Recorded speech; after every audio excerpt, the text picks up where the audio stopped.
పూర్తి వివరాలకు చదవండి రేపటి అక్షర శిల్పం దినపత్రికలో.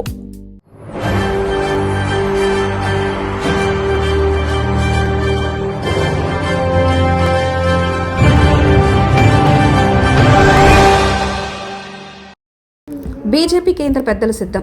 రాజ్యసభ అభ్యర్థుల ఖరారు. యువత సంస్థాగత నేతలకే అగ్రతాంబూలం. జాబితాలో 2 కేంద్ర మంత్రులకు దక్కనే చోటు. గుజరాత్లో 3 సిట్టింగ్లపై వేటు. మధ్యప్రదేశ్ రాజస్థాన్లో సీనియర్ల హవా. ఈశాన్య రాష్ట్రాల్లో తొలి మహిళా అధ్యక్షురాలికి. దేశవ్యాప్తంగా ఖాళీ అవుతున్న ఎగువ సభ స్థానాలను భర్తీ చేసేందుకు వీలుగా భారతీయ జనతా పార్టీ బీజేపీ తమ రాజ్యసభ అభ్యర్థుల జాబితాను అధికారికంగా విడుదల చేసింది. 5 రాష్ట్రాల్లో ఖాళీలతో పాటు ఒడిశా ఉప ఎన్నికల స్థానానికి సంబంధించిన అభ్యర్థులను పార్టీ కేంద్ర ఎన్నికల కమిటీ ఎంపిక చేసింది. ఈ తాజా ఎంపికల్లో బీజేపీ అధిష్టానం మునుపడిన లేని విధంగా ఒక స్పష్టమైన వ్యూహాన్ని అమలు చేసింది. పార్టీ కోసం ఎంతో కాలంగా క్షేత్రస్థాయిలో కష్టపడుతున్న సంస్థాగత నాయకులతో పాటు యువ నాయకత్వానికి ఈసారి అగ్రతాంబూలం కల్పించింది. 3 సిట్టింగ్ సభ్యులకు ఈసారి మొండి చేయి ఎదురు కాగా సీనియర్లను కాదని సరికొత్త ముఖాలను తెరపైకి తీసుకురావడం రాజకీయ వర్గాల్లో ఆసక్తికర చర్చకు దారితీసింది. అత్యంత ప్రతిష్టాత్మకమైన ఎన్నికల బరిలో నిలిచే అభ్యర్థుల పూర్తి వివరాలను అధిష్టానం వెల్లడించింది. ఈసారి రాజ్యసభ అభ్యర్థుల ఎంపికల్లో బీజేపీ తీసుకున్న నిర్ణయాలు పార్టీ శ్రేణులను సైతం ఆశ్చర్యానికి గురిచేశాయి. ప్రస్తుతం కేంద్ర మంత్రివర్గంలో కొనసాగుతున్న 2 కీలక మంత్రుల పేర్లు తాజా జాబితాలో కనిపించకపోవడం గమనార్హం. కేంద్ర మంత్రులు రవనీత్ సింగ్ బిట్టు, జార్జ్ కురియన్ల ఈసారి అధిష్టానం రాజ్యసభ టికెట్ నిరాకరించింది. వీరిద్దరి పదవీ కాలం జూన్ 21తో ముగియనుండటంతో వీరి స్థానంలో కొత్తవారికి అవకాశం కల్పించారు. ప్రస్తుతం రాజస్థాన్ నుంచి ప్రాతినిధ్యం వహిస్తున్న రవనీత్ సింగ్ బిట్టుని రానున్న కాలంలో పంజాబ్ రాజకీయాలపై పూర్తి స్థాయిలో ఫోకస్ పెట్టాల్సిన అధిష్టానం ఆదేశించినట్లు సమాచారం.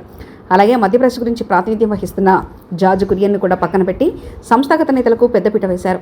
మరోవైపు బీజూ జనతా దళ్ పార్టీని వీడి ఇటీవల బీజేపీలో చేరిన దెబాదీష్ సామంతరాయ్కి ఒడిశా ఉప ఎన్నికల బరిలో నిలిచేందుకు అధిష్టానం గ్రీన్ సిగ్నల్ ఇచ్చింది. గుజరాత్ రాష్ట్రం నుంచి 4 అభ్యర్థులను బీజేపీ బరిలోకి దించింది.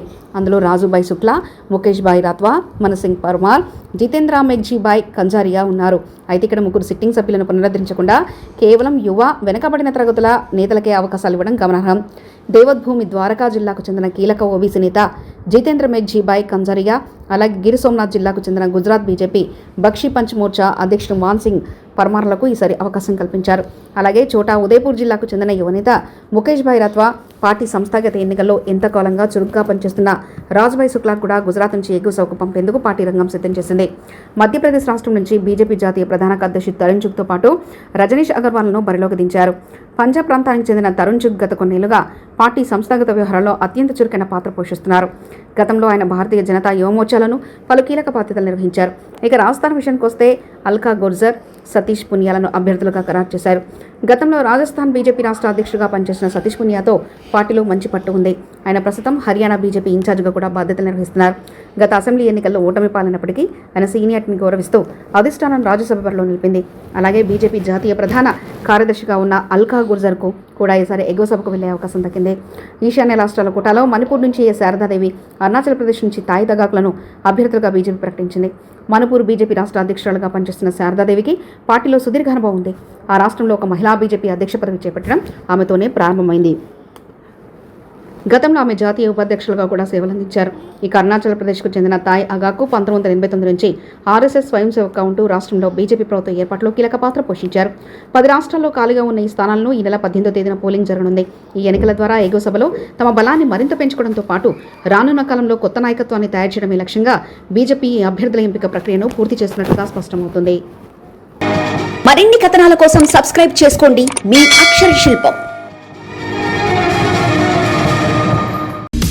పూర్తి వివరాలకు చదవండి రేపటి అక్షర శిల్పం దినపత్రికలో.